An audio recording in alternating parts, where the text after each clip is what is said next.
정신장애인 사회복지 재활에 도움이 되는 문화예술 프로그램 추천 도서와 함께 현장 경험을 나누는 수다 방송 마라광장입니다.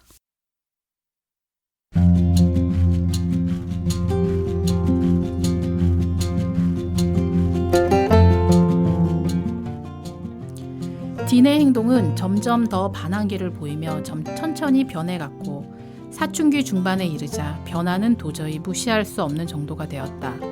우리는 그 변화를 거쳐가는 단계로 호르몬 탓으로 부모에게서 분리되고자 하는 정상적인 심리 욕구에서 촉발된 부모에 대한 반항으로 치부했다. 우리가 그 시기를 무리 없이 넘어가고 딘과 대치하는 일을 최소화하면 언젠가는 그것도 완전히 사라질 것이라고 우리는 그렇게 생각했다.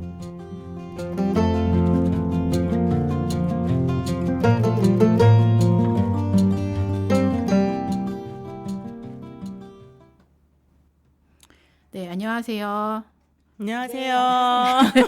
오늘 마라광장 6번째 시간이고요. 오늘은 내 아들은 조현병입니다 라는 책을 읽고 이야기를 나누려고 합니다. 그래서 1부에서는 작가 론 파워스의 가족이 겪은 이야기를 좀 주로 다룰 거고요. 2부에서는 조현병에 대해 작가가 연구하는 쓴 글에 대해서 이야기를 좀 나눠보려고 합니다. 먼저 오늘 1부에 함께 해주실 선생님들 소개를 좀 부탁드릴게요. 안녕하세요. 파랑입니다. 네, 반갑습니다. 진혜입니다. 네, 저는 달팽이고요.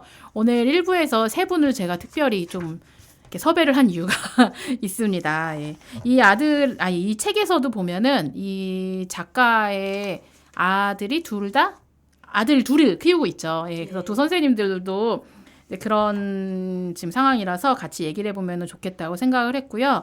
우선 이 책을 좀 잠깐 설명을 좀 드리면은 이 책의 저자인 론 파워스는 혹시 영화 아버지의 깃발 아시나요? 네. 네, 되게 유명했던 영화더라고요. 그러니까는 좀 나이대가 있으신 분들은 다 아는 영화인데 그 영화의 공저자이고 그다음 퓰리처상을 수상했던 세계적인 저널리스트라고 하고요. 근데 두 아들이 조현병에 걸려서 무너지고 병과 싸우기를 멈추지 않는 가족의 연대기를 좀 그린 그런 작품이라고 합니다.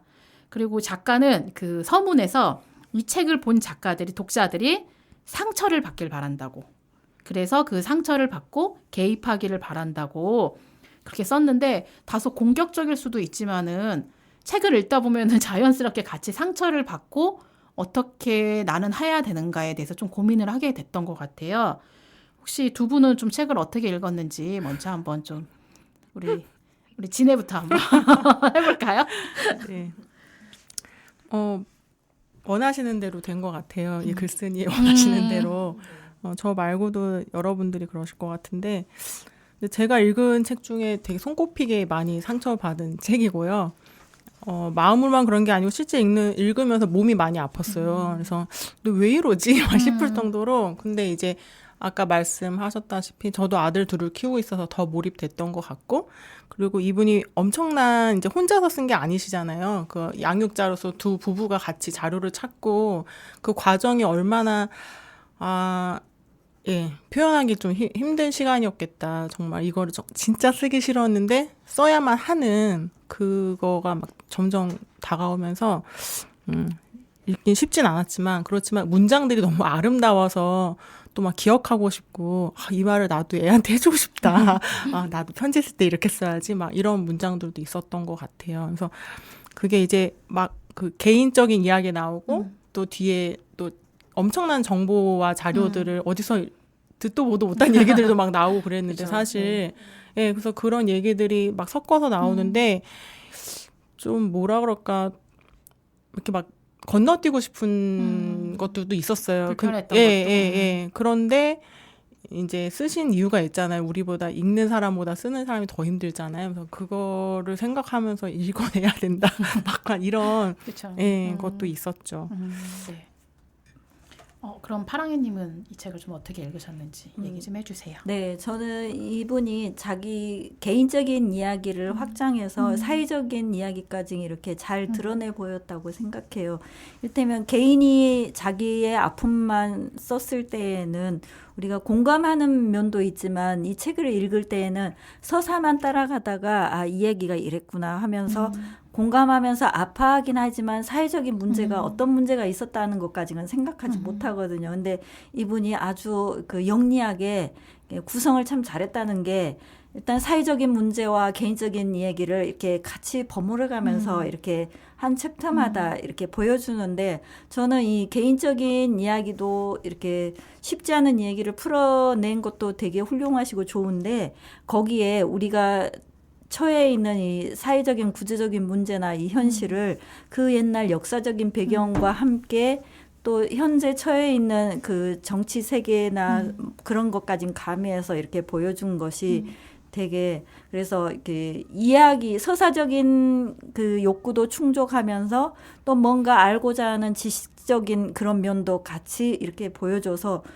되게 저는 흥미로우면서도 궁금해서 이 책을 정말 놓고 싶지 않게 계속 한 3일을 제가 이걸 붙잡고 있었어요.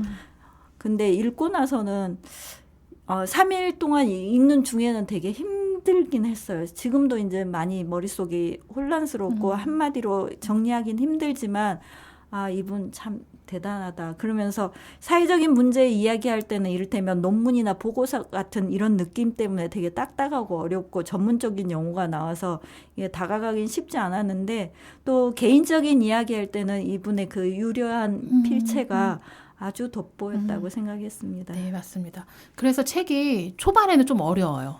그치, 힘들게 좀 읽히다가 뒤로 가면서 이게 사실이 아니었으면 좋겠다라는 그런 마음이 들면서 푹 빠지게 책을 좀 읽게 되는 것 같아요.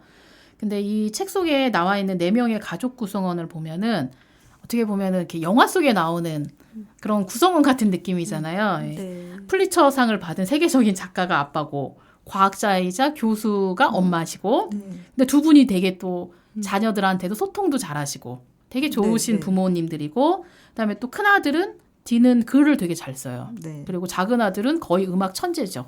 케빈은. 그리고 마을도 되게 평화로운 마을 공동체 속에서 이제 그런 조현병이 좀 발견이 되면서 힘들어지는 상황이 됐는데 제가 오프닝에서 저희가 좀 사춘기 그러니까 우리가 그냥 사춘기의 행동으로 치부해 버릴 수 있는 것들이 뒤돌아 봤더니 그게 이게 조현병의 그 좀 전국이의 그런 현상이었구나라는 그런 얘기를 했을 때 사실은 조금 무섭다고 해야 되나? 그런 생각이 좀 두렵다는 생각이 좀 들었던 것 같아요. 그래서 어떻게 보면 조기 발견을 하면은 이것이 금방 조금 좋아질 수도 있고 그 부분들을 해결을 해주고 약물 치료나 뭔가 치료를 해주면 해결할 수 있는데 사실 그것이 이게 병인지 그냥 사춘기에 그냥 질풍노도의 시기인 건지를 잘 모르는 부분들이 좀 어려웠던 것 같아요. 그런 부분에 대해서는 아이들 키우면서 좀 어떤 것 같아요? 읽으시면서. 진해부터? 네. 공감이 많이 됐죠. 그리고 실제로 저희도 라디오 수업 들어갈 때 그때 한번 교육 받을 때도 정신과 의사 선생님 오셔가지고 이제 쭉 한번 간단하지만 얘기해 주셨잖아요. 그때도 그런 질문 나왔던 것 같아요. 그냥 신경질적인 저도 그렇거든요, 사실은. 그리고 기분 안 좋고 막 이럴 때는 예민해지고 폭력성이 나오기도 하고 말을 거르기 힘들 때도 있고 그런데 아이들은 특히 이제 뇌 구조가 막 변하기 막 폭파하는 시기에 뭐 사회적으로도 막 그 이제 정체성 고민도 많고 막 사회적인 고민도 막 있는 상태에서 그걸 어떻게 구분하느냐. 근데 선생님도 구분하기 어렵다.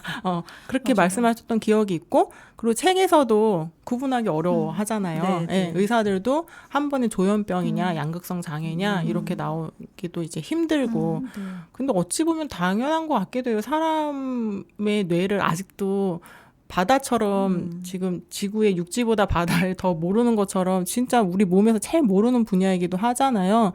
근데 이거를 그래서 저도 읽으면서 좀 무섭기도 하고 솔직히 그리고 이제 특히 남자 같은 경우에는 청소년기 지나서 청년 넘어간 20세 때 발병하시는 분들이 어쨌든 많고 그때 이제 드러날 때 근데 우리 사회에서 보면 또 그때 한참 힘들죠. 제일 또 힘든 시기잖아요. 이게 경쟁 사회로 확 들어가면서 대입 뭐 이렇게 시험을 맞아요. 보는 친구들이 네. 많으니까 그런 다음에 곧 또 군대 예, 가고. 바로 군대로 가고. 그러니까 이것이 저희 이제 만나는 당사자분들도 군대에서 발병하신 분들도 있고, 그쵸. 그래서 그런 시기들이 어쩜 이렇게 사회적으로 이런 걸 고려해서 만든 시스템인가, 진짜, 예, 이런 생각이 들 정도로 저도 좀 겁났어요.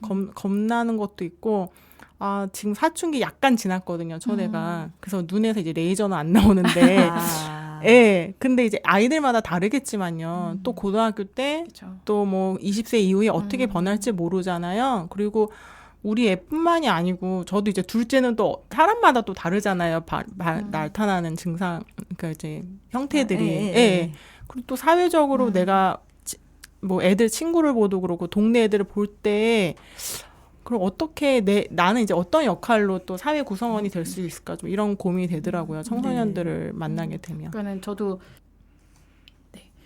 저도 여기서 보면은 암이나 다른 질병들은 건강검진을 통해서 좀 조기 발견을 한다거나 이렇게 해서 치료가 좀 빨리 되는데 사실 정신병이라는 거는 의심하는 것 자체가 어떻게 보면 되게 서로 거부할 수밖에 없는 상황으로 지금 만들고 있잖아요, 사회에서. 그래서 이 부분이 좀 우리 아이가 예민한 것 같기도 하고 우리 가족이 저 부분은 조금 이상한데 해도 저런 시기려니 하고 넘어가면서 그냥 좀 방치해 두는 경우도 있는 것 같아요. 그래서 이 책을 보면서 조금 더 그런 거 서로의 사람 마음에 대해서 가족이든 주변의 사람이든 간에 좀 마음을 서로 같이 계속 좀 지속적으로 관찰해 주는 것도 의심이 아닌 관찰해 주는 것도 필요하겠다라는 좀 생각이 들었던 것 같아요.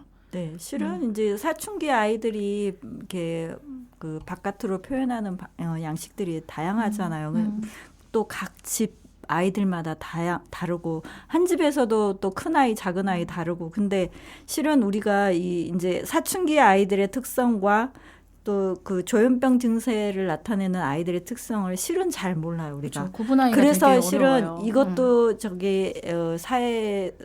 사회적으로 좀 교육이 필요하지 않나 이런 그렇죠. 생각도 하거든요. 제가 이 책을 읽으면서 우리 큰아이한테 조현병이라는 얘기를 했었어요. 근데 아직 우리 애도 조현병이 뭔지 저를 통해서 이번에 처음 알았거든요. 근데 여기서 애들이 그 반항도 많이 하지만 되게 게으르기도 한 그런 그 사춘기 아이들 또래의 이 모습을 보여주는 그런 문장이 좀 있었던 것 같아요. 근데 요즘에 우리 작은 아이가 엄청 게을러요. 근데 또 부모가 또 너무 예민하게 받아들이면 또 한 면만 봐서 그쪽으로 이렇게 치부해 볼 수도 있거든요. 근데 그러니까 어떻게 그 잘 유지를 하느냐가 평정심을 가지고 보느냐가 중요하긴 한데 또 실은 사회적인 역할도 사회에서 만나는 그 사람들이 보여주는 그런 것도 다르거든요. 딘 같은 경우에는 자기가 일부러 늘려고 하지 않았던 사고로 인해서 사회 주변 이웃 그 사람들이 그 아이한테 보여주는 그런 태도 때문에 강박관념, 폐쇄 막 이런 것들 때문에 애가 결국에 가서는 이제 조현병으로 확장이 돼서 발달이 됐는데 그 사람들이 가지고 있는 특성이 다 다른 것처럼 또 때로는 우리가 조금 한 발자국 물러서서 이렇게 봐주는 그 거리두기 그것도 좀 중요하고 또 어떨 때는 너무 우리가 방치를 해놔서 내버려 두는 상태가 돼 있잖아요. 그럴 때는 우리가 또 어느 지점에서 개입을 해서 여기서 개입하기를 바란다고 얘기한 것처럼 어느 지점에서 개입을 해서 저것을 컨트롤을 해줄 것인가. 지금 사춘기 아이한테 제가 그 숙제를 지금 가지고 있죠. 어느 순간 어느 거리에서 어느 지점에서 거리를 둬야 되는가. 어느 지점에서 개입을 해야 되는가. 이거 굉장히 어려운 숙제이기는 해요. 뭐 자연스럽게 딘의 얘기도 나오고 하는데, 그러니까는 딘이 어쨌든 마을에서 그 되게 평화로웠던 마을에서 겪었던 일들이 물론 그런 그 피해자의 가족들도 입장이 이해가 되지만 어마어마한 좀 고통을 받았었죠. 그 마을에서도 벗어나지 못하는 일까지 이제 당하고 가족들까지 소송에 이제 휩싸이는 엄청난 스트레스를 좀 많이 받게 됐는데 그 부분이 사실 좀 답답하면서도 되게 힘들었던 것 같아요. 그 부분 읽을 때가 이게 그 부모 마음도 그 사고를 같이 낸 부모 마음도 이해가 되고 당한 그 에밀리의 부모 마음도 이해되고 또 이 딘의 가족은 좀 어떻게 해야 되지라는 생각도 좀 들었던 것 같아서 이게 마을 공동체가 아무리 잘 구성이 돼 있어도 한 번에 이런 좀 뭔가 사회적인 이렇게 지탄을 좀 받기 네, 시작하면은 낙인을 찍은 끝이 거죠. 없겠구나라는 생각에 되게 좀 답답하고 속상했던 것 같아요. 그 아이 딘이 좀 겪어야 될 것.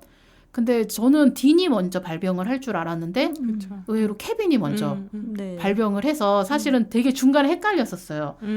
딘과 케빈이 예. 헷갈렸죠. 그래서 그랬는데 이제 케빈 같은 경우도 부모님들한테 많은 도움의 그 손길도 요청을 하고 부모님들도 적절하게 도움을 많이 줬는데도 불구하고 결국은 스스로 목숨을 좀 끊은 그런 상황이 됐었어요. 그 네. 부분 읽을 때 좀 많이 힘들으셨던 것 같아요. 힘들죠. 그리고 저 이제 거기서의 내 포지션도 생각하게 되더라고요. 그 버몬트 주가 되게 아름다운 곳이잖아요. 그쵸. 그리고 사람들도 되게 품성도 선량하게 나오고 야구 경기 같은 거 보면.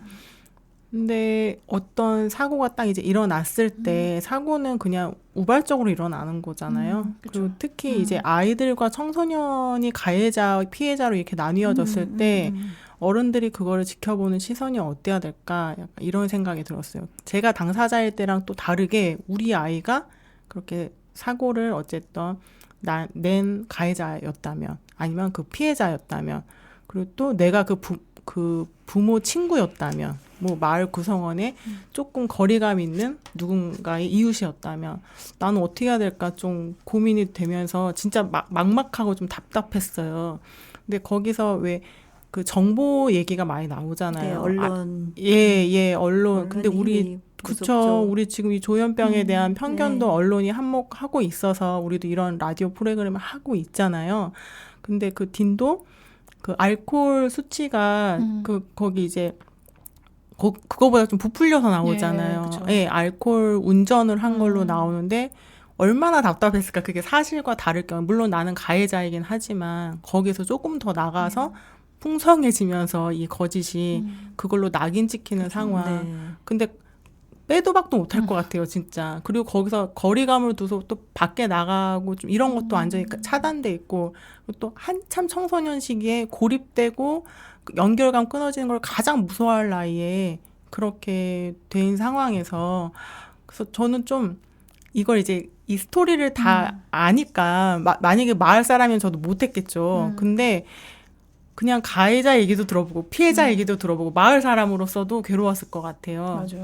그 과정을 지켜보는 것이. 그리고 케빈 얘기는 그때 별로 나오진 않았지만 묵묵히 지낸 걸로 나오지만 케빈도 굉장히 힘들었을 것 같거든요. 그걸. 그렇죠. 옆에서 예. 형하고 좀 사이가 그렇죠. 좋아요. 그러니까 그 아이 그때 케빈도 굉장히 심적으로 힘들었을 테고 부모는 말할 것도 없고요. 그리고 그래서 저는 그러면은 내가 알아야겠다. 이제 지금 하도 막 기사들도 언론 그런 게 많으니까 그럼 나 이런 게 되면은 한번 가서 좀 이야기를 들어보는 시간을 한번 피해자건 가해자건 간에 그런 걸 들어봐야 되나? 막 혼자 막 이런 고민을 하면서 읽었던 것 같아요. 네. 그 지역사회에서까지 그렇게 고립을 네. 당하게 되면은 사실은 그 당사자들은 어떻게 해야 될지를 힘들죠. 모를 것 같아요.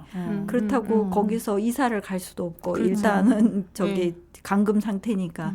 근데 저는 여기서 이제 그 사회적 지역 사회 주민들이 보여주는 현상을 우리 진해가 잘 얘기를 했다면 저는 이 롬파우스 부부의 이야기를 좀 하고 싶어요. 근데 이분들이 자기 아이가 이렇게 의도치 않은 사고이지만 그래도 우리가 이런 일을 했을 때는 자식한테 한 번쯤은 화를 내고 또는 비난을 했을 수도 있거든요. 근데 한 번도 비난하지 않았다는 거예요. 그래서 제가 느낀 게 우리 아이가 설령 커다란 실수를 하더라도 나는 이게 비난하는 것은 하지 말아야 되겠다 이런 생각을 많이 했어요. 이 책을 읽으면서 만약에 부모까지 이 아이를 비난하고 그랬으면 뒤는 그 시점에서 견디기 정말 힘들었을 텐데 그래도 부모가 든든하게 그 몫을 애가 흔들리지 않게 잘 중심을 잡아줬기 때문에 그나마 그 어려운 시기를 잘 겪어왔지만 이제 그 후에 또 일어나는 여러 가지 사건들이 있잖아요. 동생도 죽고 여자친구한테 뭐 버린 그러니까 실연의 아픔도 있고 막 이런 것 때문에 결국은 이제 뭐 그 조현병원에 이르게 되기는 하지만 그래도 아무튼 저는 이 롬파우스의 부부가 보여주는 이 그 행동들이나 이 말 이런 것들 보면서 내가 지금 나도 부모인데 어떻게 하고 있는가 하는 이 조금 그 저를 바라보는 시간이기도 했어요. 그러니까 딘이 결국 어쨌든 딘은 희망적으로 책에서 네, 이제 네, 네. 끝나게 되는데 그것들은 본인을 지지해주고 지켜준 사람들이 계속 곁에 있었기 때문에 끝까지 네. 그게 가능했던 것 같아요. 그래서 딘이 중간에 본인이 그 에세이 같은 걸 되게 많이 쓰는데 네. 제가 신기했던 게 지난주에 저희가 영화 멘탈 지난 네, 네, 네. 시간에 멘탈을 네, 네. 했었는데 그 멘탈에서 의사 선생님이 했던 이야기를 딘이 글로 쓴 게 있더라고요. 물론 둘은 아는 사이가 아니겠지만은 네. 네, 그래서 뭐 그 가족과 친구, 동료 또는 상담가에게 생각과 감정을 알리면 자신의 문제를 다른 방식으로 보는 게 도움이 된다. 그 의사 선생님도 아무한테나 자기 일상을 맞아요. 좀 얘기를 털어놓으라고 네, 네, 했었고 네, 네. 그리고 딘이 또 하나 얘기를 한 게 당신을 위한 단기적인 목표를 세워라. 이런 얘기를 했는데 의사 선생님도 그랬거든요. 일주일 안에 뭐 책을 한 권 읽겠다. 이런 목표를 세우면 되게 좋겠다고 그렇게 했는데 이 딘 같은 경우는 글에서도 보면 글도 아름답지만 네. 되게 좀 강한 친구인 것 같다는 생각이 네, 들었었어요. 네, 네. 그래서 결국은 주변에서 손잡아주는 사람도 많았고 그래서 잘 버텨주고 있는 것 같은데 케빈 같은 경우는 되게 많이 안타까웠었어요. 그러니까 중간에 부모도 알아차렸잖아요. 그 자기가 되게 유명한 사람들하고 같이 순회 공연 뭐 이런 걸 네, 간다는 네, 게 네, 그 얘기를 듣는 순간 우리 아들이 좀 이상한데? 이런 건 알았지만 적극적으로 어떻게 확인이 안 되니까는 그냥 기분이 좋은 상태인가 보다라고 생각을 했던 것 같아요. 그게 이제 계속 반복이 되고 이러다가 결국은 이제 그렇게 안 좋게 근데 된 것이 좀 부모가 한 그랬던 것 같아요. 시점은 너무 늦은 시점이었던 것 같아요. 그거는 이제 입 밖으로 얘가 그런 그 증세를 나타냈을 때였고 케빈 같은 경우는 이제 부모하고 독립을 하면서 음악 학교에 다니잖아요. 거기에서 음악 그룹을 형성하고 막 이러면서 그 아이들과 함께 그 마리아나를 하게 되고 또 뭐 알코올도 하고 막 이러면서 그 저도 이번에 알았지만 그 마리아나 대마초 막 이런 걸 하면 그 조현병에 걸릴 확률이 6배가 높다고 그렇게 나오잖아요. 그래서 깜짝 놀랐어요. 근데 맞아요. 그런 거에 아직 그 뇌가 아직 다 그 성장도 하지 않는 그 나이 또래에 예민한 나이에 그것을 매번 반복적으로 했다고 보면 그러니까 이제 그쪽으로 빨리 노출이 됐다고도 볼 수가 있죠. 그리고 이제 기본적으로 또 기질이 조금 있었을지도 모르지만 일단은 그 뭐 기질이 있는 거 없는 건 우리가 검사를 안 해봤으니까 모르는데 일단 그 마리아나를 하고 좀 뭐 그 불규칙적인 생활을 하고 막 했다는 것은 우리가 알잖아요. 특히 또 우리 어릴 때도 보고 지금도 보지만 그 TV에 연예인 가수들 특히 대마초 사건으로 해서 많이 이렇게 언론에 나오고 보도되는 거 보는 것처럼 그렇게 그 약물에 노출되는 게 굉장히 사람을 위험하게 만드는 것 같다 이 생각을 한번 하게 네. 됐어요.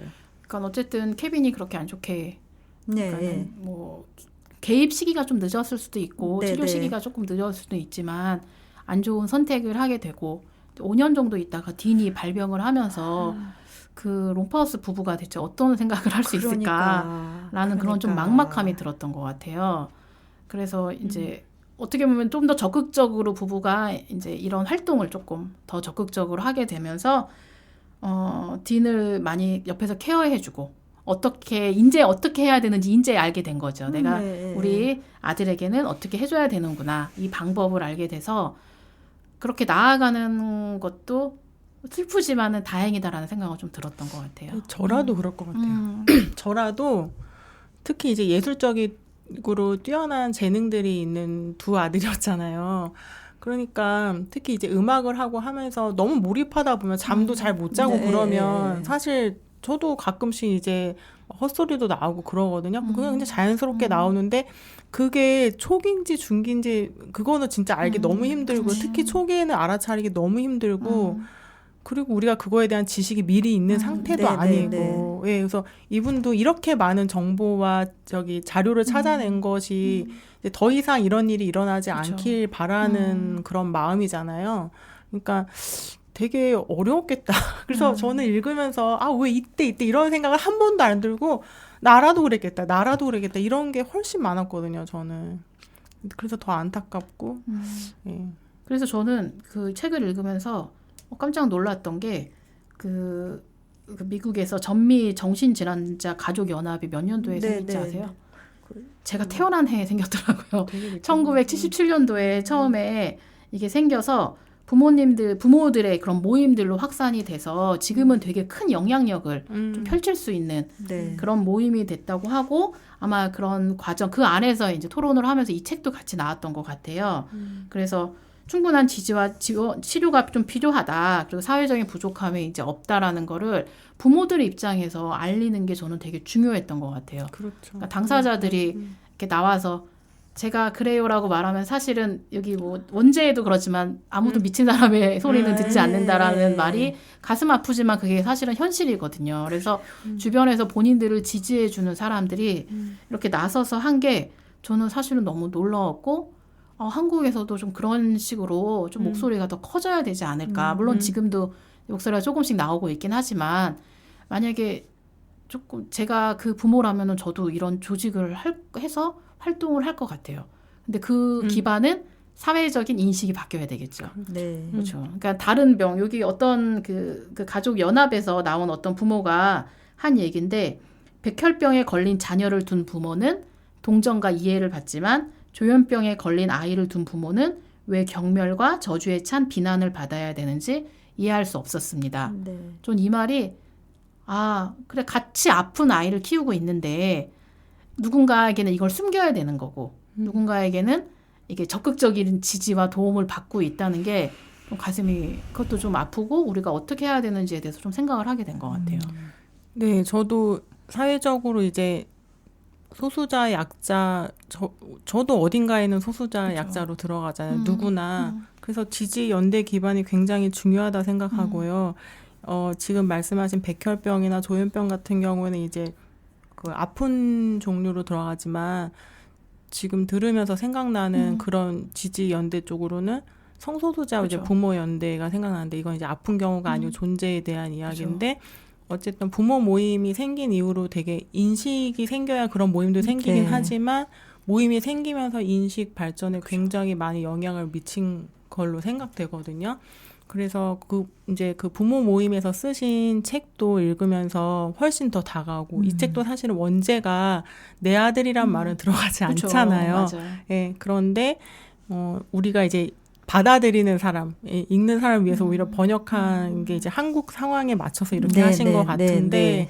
그래서 저도 근데 이제 이게 부모가 딱 내 아들, 내 새끼 이렇게만 넘어가는 게 아니고 그냥 우리가 지나온 사람으로 우연히 아주 운 좋게 지나온 사람으로 다음 세대를 볼 때 좀 같이 가야 될 과제인 것 같아요. 그래서 이런 공부나 시선이나 이런 것도 같이 훈련해야 되고 우리 선에서도 또 얘기를 또 많이 나눠야 되고 좀 그런 생각이 많이 들었거든요.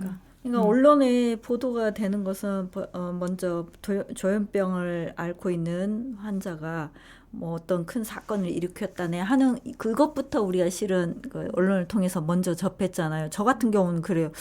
조현병 환자가 뭐 어떻게 했다 하고 이렇게 방송에 나오는데 조현병이 뭐지?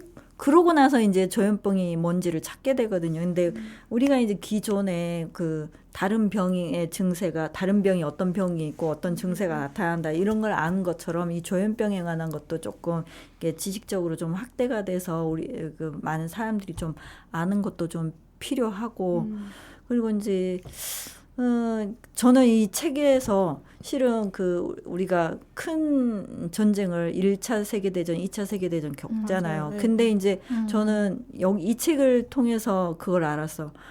뭐 전쟁 후유증도 있었단다 이런 얘기 들었거든요. 예전에 우리 고숙도 뭐 6.25 전쟁 이후에 뇌가 조금 이상해서 사람이 과격해지고 좀 그랬다 이런 얘기는 듣긴 했지만 여기에서 수치를 제가 지금 기억은 못하지만 외상을 입은 뭐 어디 팔을 다치거나 다리를 다친 이분들에 비해서 3배가 높다잖아요. 맞아요. 그럼에도 불구하고 이 정신 질환을 앓고 있는 이분들에 대해서 정부가 방치하고 오히려 뭐라고 했죠? 그 도덕적 치유니 아니면 음. 탈수용하니 막 이런 식으로 정부 새로운 권력자가 이렇게 생기면 그 시기마다 이렇게 막 바뀌어가면서 일관성 없이 이걸 하고, 그러니까 안타까운 게 뭐냐면 이분들이 자기의 주권을 가지고 있음에도 불구하고 자기 목소리를 한마디도 내지를 못하고 살아왔다는 거. 그리고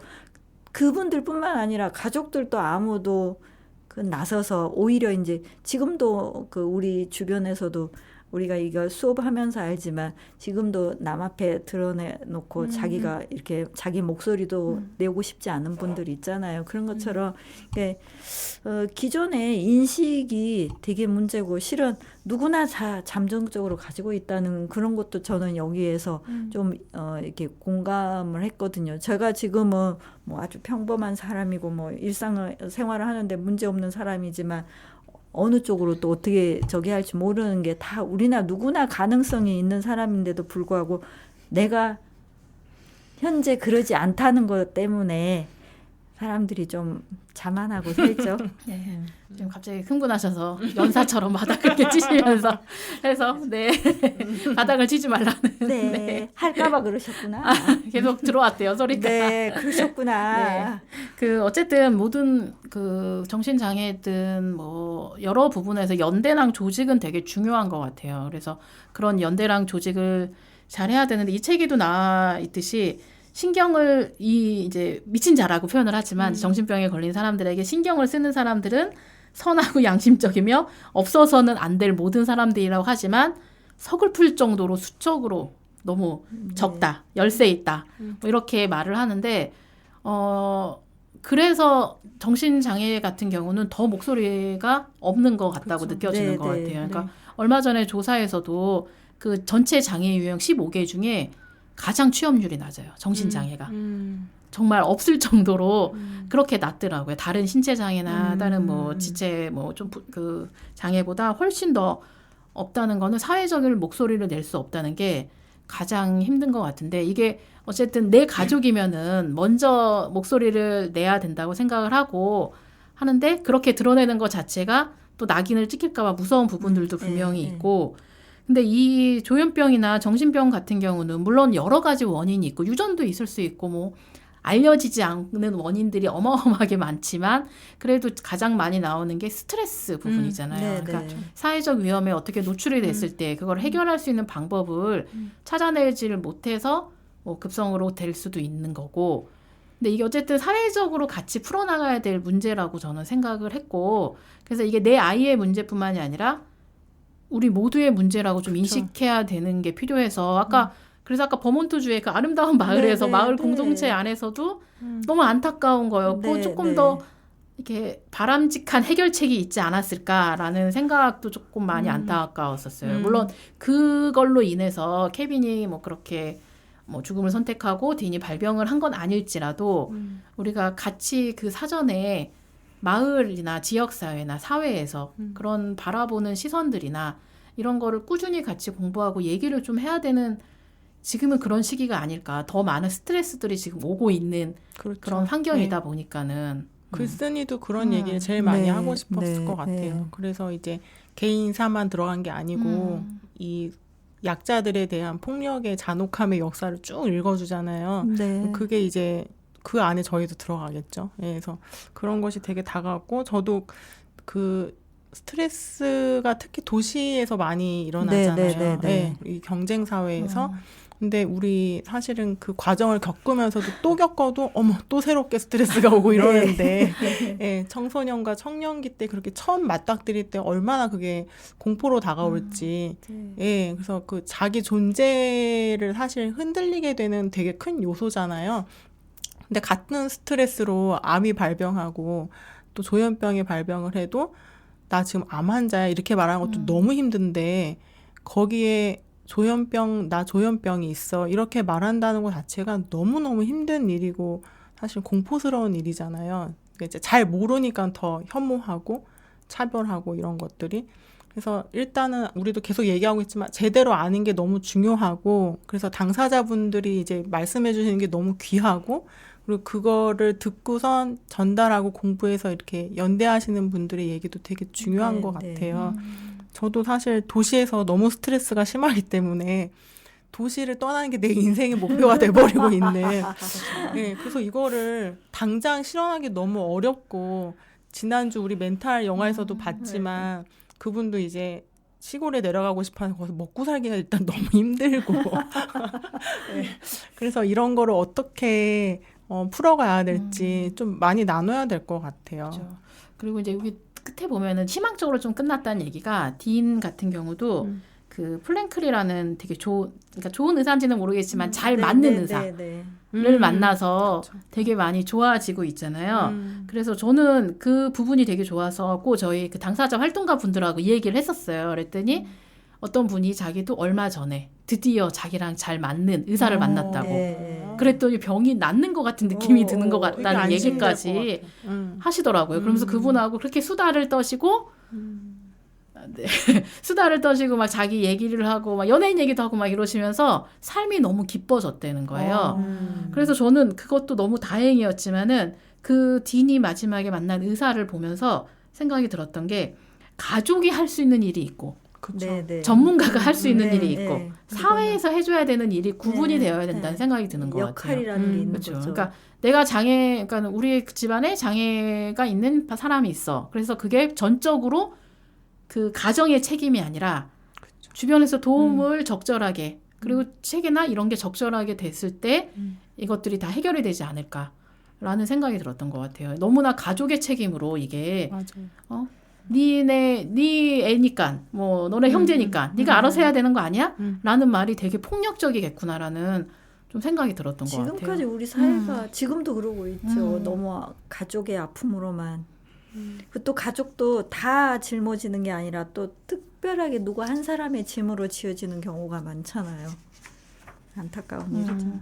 그리고 오늘 이제 그 기사에서 봤는데 이번에 코로나로 이제 그 사망하신 분들을 보니까 격리되고 이런 그러니까 꼭 정신장애가 아니더라도 뭐 병원에서 격리된 분들의 그런 사망자 수가 되게 높았다라고 오랫동안 이야기를 하는데 근데 사실 그분들의 그런 죽음은 사실 기억하는 사람들은 많이 없거든요. 왜냐하면은 그 가족들도 그분들한테 어쨌든 가족들이 안 나타나서 무연고자로 계속 다 지금 처리가 되고 있는 상황도 있으니까는. 근데 그것들이 가족뿐만이 아니라 많은 사회적이나 이런 걸로 지지를 받고 이분들이 지역사회에서 활동을 했다면은 그렇게 흘러가게 두지 않았을 것 같다는 생각이 들어서 조금 요거 책을 보면서 같이 연관돼서 좀 마음이 안 좋았던 것 같아요. 틴이 에이미한테 찾아가서 얼굴 한번 보고 말 한마디 할 수 있었으면 얼마나 좋았을까. 난 그 부분에서 너무너무 안타까웠어요.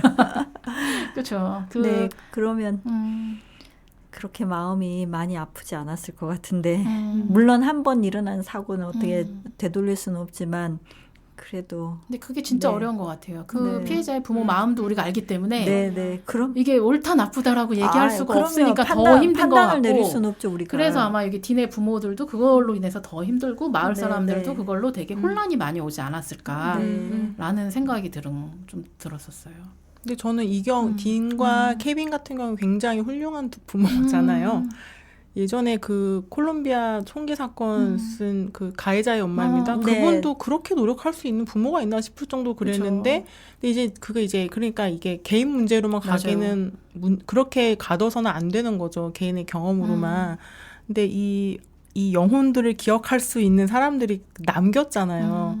그리고 여기는 훌륭한 이제 조력자의 그 양육 부모가 있었는데 모든 사람이 그걸 갖출 수는 없잖아요. 그럼 그렇지 않은 청소년, 청년, 뭐 어른들까지 다 포함해서 그런 사람들은 어떻게 가야 되는지 이제 그런 거를 진짜 국가적으로 고민을 해야죠. 우리끼리만 하는 게 아니라. 많이 해야죠. 네. 우리가 지금까지 선진국으로만 알고 있었던 미국이 이번에 보여준 그 코로나의 그 대처 방안도 그러기도 하고, 지금 이거 읽으면서 그 유럽의 역사뿐만 아니라 미국에서 보여지는 그 역사까지 봤을 때, 믿을 수가 없어요. 뭐 거기라고 별 다르지 않았구나. 이런 생각을 했습니다. 그래서 이제 책에 아까도 제가 잠깐 얘기했지만 신경을 쓰는 사람들은 되게 정말 저는 그 표현이 좋았었어요. 서글플 정도로 적은 사람들이라고. 근데 아마 그 중에 저희도 한 사람이지 않을까. 서글플 정도로 적은 그 관심을 갖고 있는 사람들 중에 한 사람일 거라고 생각을 하는데, 그래서 저희가 해야 할 일도 분명히 있을 테고, 그리고 이제 저희가 정부에 요구해야 될 부분들도 분명히 있을 것 같아서 좀 우리가 해야 할 일은 어떤 건지 한번 좀 생각을 해보는 것도 좋을 것 같아요. 네. 지금 뭐 아직 이제 시행 단계에 들어가지 않았지만 계속 저희가 고민하고 있는 게 기록을 남기는 게 되게 중요하잖아요. 기억하고 기린다는 것이 한 존재에 대해서. 근데 당사자분들 이야기를 그냥 라디오만 풀기에 한계가 있으니까 우리가 그걸 좀 남겨보자 이런 마음을 가지고 있잖아요. 물론 말씀을 해주신 분이 어디까지 하는 거는 다 자유롭게 하시는 거지만 어쨌든 그만큼이 이제 사회에서 받아들일 수 있는 열린 마음이 있는지도 되게 좀 고민스럽긴 하거든요. 그래서 어쨌든 저는 마인드 라디오를 만나서 그래도 당사자 선생님들을 만난 시간이 있었으니까 그 이제 연결자로서의 그런 거를 좀 많이 생각하게 되거든요. 그래서 뭔가 이렇게 내가 뭐 정부 대책을 한 내 역할을 생각한다면, 근데 저는 어쨌든 만났던 그 기억이 좋았기 때문에 그 기억에 그 편견을 깨는 어떤 한 부분에 좀 도움을 드리고 싶다. 그런 마음이 지금 제 상태에서는 제일 많이 드는 것 같아요. 네. 글쎄 저는 어떤 도움이 될지 어쩔지 거기까지는 이제 생각을 하지 못했고요. 실은 그 론 파워스가 그러죠. 자기가 가지고 있는 목표를 크게 두 개 나누고 뒤에는 이제 개인적인 목표가 있는데, 첫 번째는 뭐 조현병 얘네들이 너무 부끄러워할 일도 아니고 숨겨야 할 일이 아니라는 걸 인식했으면 좋겠고, 또 두 번째는 타인들이 이분들을 바라볼 때 뭐 두려워하고 뭐 공포스럽게 대할 사람이 아니라 그냥 인간 자체로 그냥 인간성을 존중해 주라고 그러잖아요. 근데 저는 이제 아마 여기에 좀 제 포커스를 맞추지 않을까 싶어요. 제가 이제 이 마인드 라디오를 통해서 그 조현병 당사자들을 봤을 때 처음에는 되게 저도 그분들 만나기 전에 되게 두렵고 어떻게 해야 될지 몰라서 이렇게 조금 마음속으로 가슴 졸이고 이랬는데, 막상 가서 봤을 때는 제가 그게 두려워했던 것보다 다른 더 좋은 긍정적인 면들을 많이 보여주셨으니까 아마 이제 우리 이렇게 직접적으로 그분들을 대하는 분들이 아니더라도 사람들이 이분들을 대할 때 이렇게 너무 색안경을 끼지 않고 이렇게 대할 수 있을 뭐 중간 역할 정도는 할 수 있지 않을까 이런 생각은 해봅니다. 네. 저희 이제 마쳐야 될 시간이 됐네요. 네, 갑자기 아까 시간이 늘어나서 깜짝 놀랐는데 네. 저는 저도 사람이다 보니까 저희 당사자분들을 볼 때 이쁜 사람이 있고 사실 미운 사람이 있어요. 다 어떻게 사람이 다 좋겠어요. 그냥 비장애인들을 봤을 때도 친구들을 봤을 때도 이 친구한테 더 정이 가는 사람이 있고 이렇게 되는데, 좀 얄밉고 좀 그런 분들이 있었는데도 계속 보다 보고 그분들의 좀 마음을 알고 이야기를 나누고 진심을 보다 보니까 그 얄미운 마음이 예쁜 마음으로 좀 바뀌더라고요. 그러면서 저도 제 마음이 변화된 거를 보면서 사람들이 이게 같이 좀 알아가는 과정이 되게 필요하겠다. 예, 그거를 수적으로 되게 열세한 우리들이 할 테니 그러면은 조금 이거를 정책적으로 할 수 있는 사람들은 이거를 확장을 해줬으면 좋겠다. 그래서 지금은 뭐 우리가 10사람이 와서 방송을 한다면은 20사람이 더 이런 얘기들을 할 수가 있고, 당사자들도 그다음에 관심이 있는 사람들이 더 많은 이야기들을 하고 이런 활동을 계속 펼치다 보면은 조금 더 많은 사람들한테 이해가 되고 이분들이 이해받을 수 있고, 이분들이 그냥 그렇게 배제되고 격리돼야 될 대상이 아니라 되게 인권이 되게 침해받고 있구나라는 것도 같이 공감할 수 있는 사람이 생기지 않을까 하는 좀 바람이 들었었고, 그래서 이 책을 읽을 때 너무 힘들고 조금 벅차고 오랜 시간을 들여서 읽었지만은 되게 소중한 책이구나라는 걸 알게 된 것 같아요. 맞아요. 예. 그래서 마지막으로 끝으로 한 말씀씩 하시고 저희 소감. 전 사실 빌려볼 생각으로 책을 그랬는데, 예, 근데 이게 그럴 책이 아니더라고요. 줄치고 봐야 되는 책이었어요. 네, 그래서 이제 줄치고 보려고 네. 샀는데 줄을 못 치겠더라고요. 줄을 칠 곳이 너무 많을 뿐더러 네. 이거를 빌려줘야겠다. 더 퍼뜨려야 되겠다. 예, 누군가에게 빌려줘야겠다 이런 생각에, 예, 그래서 진짜 힘든 얘기지만 꼭 알아야 되고 그리고 그냥 사람에 대한 이야기 때문에 영혼을 기록하고 싶어서 했다고 하시잖아요. 그래서 저는 그런 뜻에서 많이 읽어봤으면 좋겠다 생각했습니다. 그래. 짧게 30초 드릴게요. 짧게 나 좀 너무 길게 길어. 해야 안 돼, 되는데. 안 돼. 지금 10초 지났어요. 네.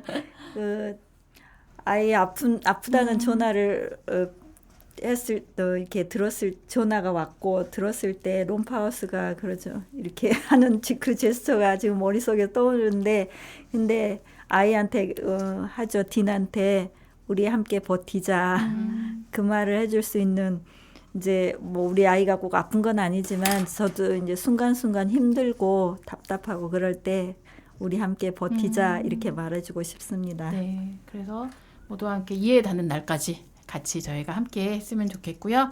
오늘 1부 여기서 네, 고맙습니다. 네, 감사합니다. 감사합니다.